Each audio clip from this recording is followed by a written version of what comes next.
You've done a lot of like big IP films over the years, but you've never revisited a franchise. What made The Strangers the one where you were going to pull that trigger and be like, no, I'll jump on for a trilogy? That's a good question. And I was actually concerned when I first got the phone call from the producers because The Strangers original Brian Bertano version is so good and it's such a classic. And I was like, you really want to remake that? And they said, just read the script. And I opened the file, and instead of the usual 100 pages, it was like 280 pages or something like that. And then I realized that there was something else going on here. And I read the whole thing and I realized what their plan was, which was basically really go in and explore these characters and this world and make a 4.5 hour movie and break it into three chapters. And that was, for me, gave me like a reason to do this because I felt like I could honor the original film that I thought was absolutely great, but give myself and the audience and the old fans and the new fans a chance to explore the idea of, okay, what if the Liv Tyler character didn't die? And we followed her from there. Obviously, we couldn't now, 16 years later, take Liv Tyler and put her there. So we had to start from the beginning. So we had to set up the premise in the first movie and then go on our journey. And I found that was I felt like that was a real exciting opportunity and not a franchise in a sense that let's do a sequel 16 years later to Mhm. something that was made before. Because this movie or the trilogy takes place over, I think I've read 4 days or Yeah. something after that.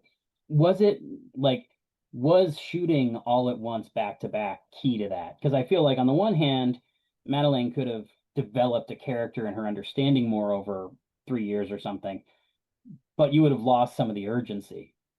Yes, I think that the whole point was that it takes place in such a short time that we have to shoot it as in one go just to keep everything, her looking the same, the environment looking the same, and all the pretty much everybody who from art department to the DP to give the movie the sort of a continuity. And because obviously the usual pattern is you make a movie and if it's successful, then 2 or 3 years later you have a sequel. But everybody changes and everything changes. And here the whole key to this for us was exploring this character. What if she survived? What happens next? What Mhm. happens that night or next morning? Was it really freeing to you, the success of the first movie? Because I feel like it takes all this pressure off the second and third that your profit is basically already made for the most part. Good point. Yeah, it was nerve-wracking because we knew that in a way it was like a no-win situation because at least with the OG fans, we all love the original movie. I don't know if I can mention, if I can think of any movie ever that's been remade and people said, "Oh, good that you remade that movie because the remake is so much better." It just doesn't happen.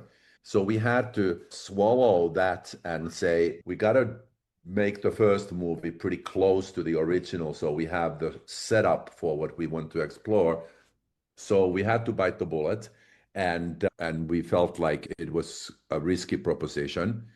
And the fact that it worked out well and financially for the studio, yeah, it was very liberating. And besides that, it encouraged the studio to actually give us some more money. And there were lingering things that I felt like from our 53-day shoot of three movies that I always felt like, oh, if I could have just had a little more time and could have concentrated on this and explored this a little bit more.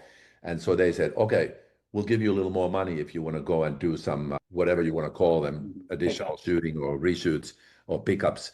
And so we were able to do that for chapter two and chapter three. And I think that really gave us a chance to expand it even more.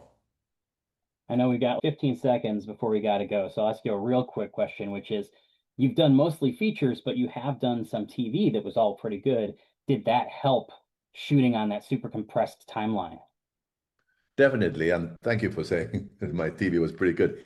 I had fun doing TV because I had the idea of branching into that area and I wanted to learn about it. So that was a great experience for me doing a 45-minute episode of TV in 7 days or 8 days. It was great. I loved doing that. I loved the pace of it. I loved the fact that you can tell a story so quickly and see the results so quickly. And yes, I think it prepared me for this challenge. And I just knew that where some other feature director might say, there's no way I can shoot 3 movies Mhm. in 53 days.